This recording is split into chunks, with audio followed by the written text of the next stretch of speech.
बहुत समय पहले की बात है। एक घना हरा भरा जंगल था। इस जंगल में कई तरह के पक्षी और जानवर रहते थे। उनमें से दो मुख्य पात्र थे, टूनी चिड़िया और कालू कौवा। टूनी चिड़िया छोटी लेकिन बहुत मेहनती और बुद्धिमान थी। वह हमेशा भविष्य के बारे में सोचती और अपनी जरूरतों के लिए पहले से तैयारी करती। दूसरी ओर कालू कौवा चालाक और आलसी था। उसे मेहनत करना पसंद नहीं था, लेकिन वह हमेशा दूसरों के खाने पर नजर रखता था।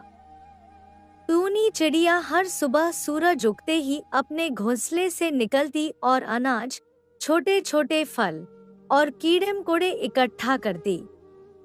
वह हर मौसम के लिए तैयारी करती थी। जंगल के दूसरे पक्षी और जानवर उसकी मेहनत की सराहना करते थे। कालू कौवा, जो एक बड़ी डाल पर बैठा रहता था, यह सब देखता और मजाक उड़ाता। टूनी, तुम इतनी मेहनत क्यों कर रही हो? जंगल में खाने की कोई कमी नहीं है।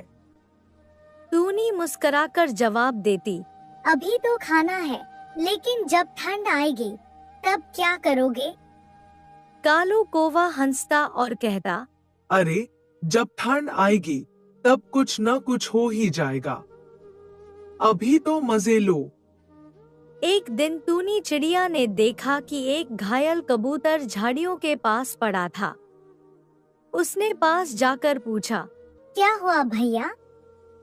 कबूतर ने दुखी स्वर में कहा, मैं उड़ते उड़ते एक शिकारी के जाल में फंस गया था।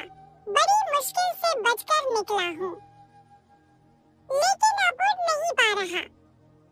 टूनी चिड़िया को बहुत दया आई। उसने कबूतर की देखभाल की, उसे अपने घोंसले में जगह दी और उसे दाने लाकर खिलाने लगी। कालू कौवा यह सब देख रहा था।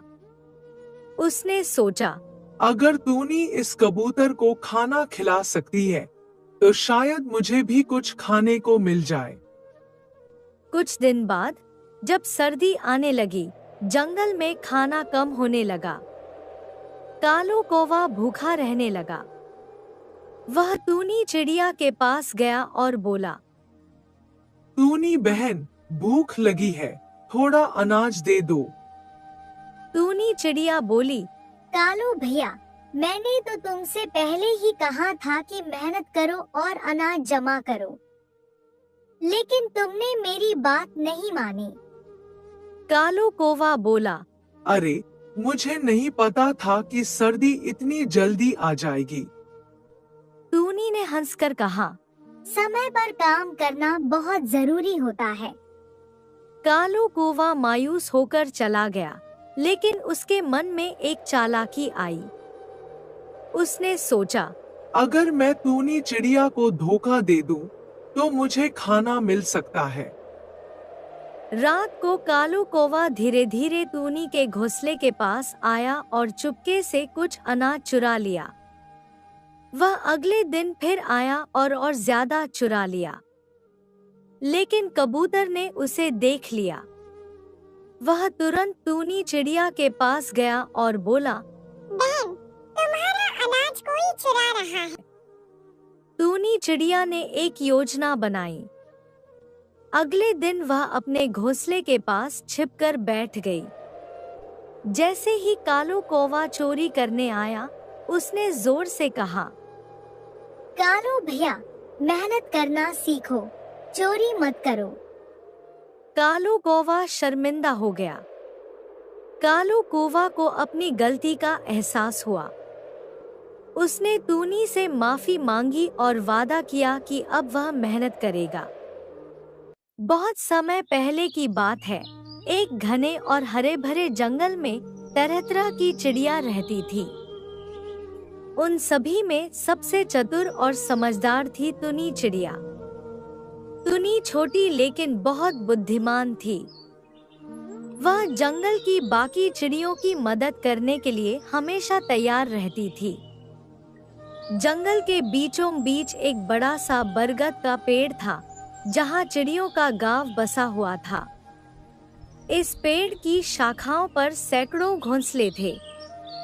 यहाँ पर कबूतर और तोते जैसे पक्षी रहते थे।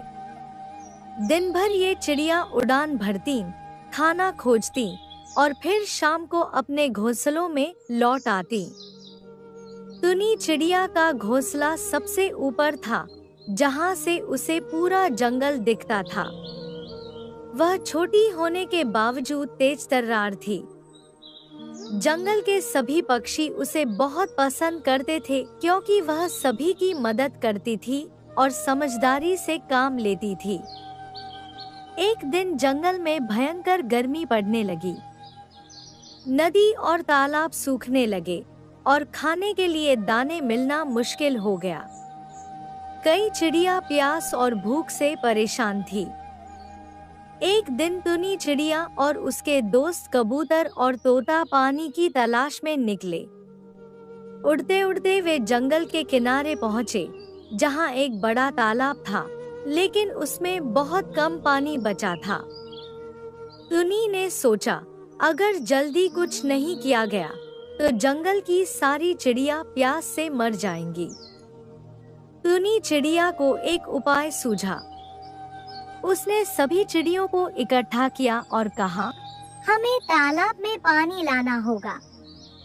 अगर हम सब मिलकर अपने पंजों और चोंच से दूर के झरने से पानी लाएं, तो तालाब फिर से भर सकता है।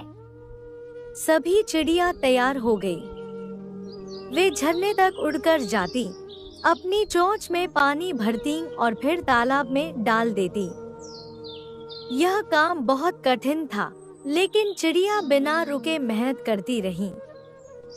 कुछ ही दिनों में तालाब फिर से भर गया। अब जंगल की सभी चिड़िया आराम से पानी पी सकती थी। टुनी की सूझबूझ और सभी की मेहनत से जंगल एक बड़ी समस्या से बच गया। इस कहानी से हमें यह सीख मिलती है कि अगर हम मिलकर मेहनत करें तो किसी भी कठिनाई को दूर कर सकते हैं।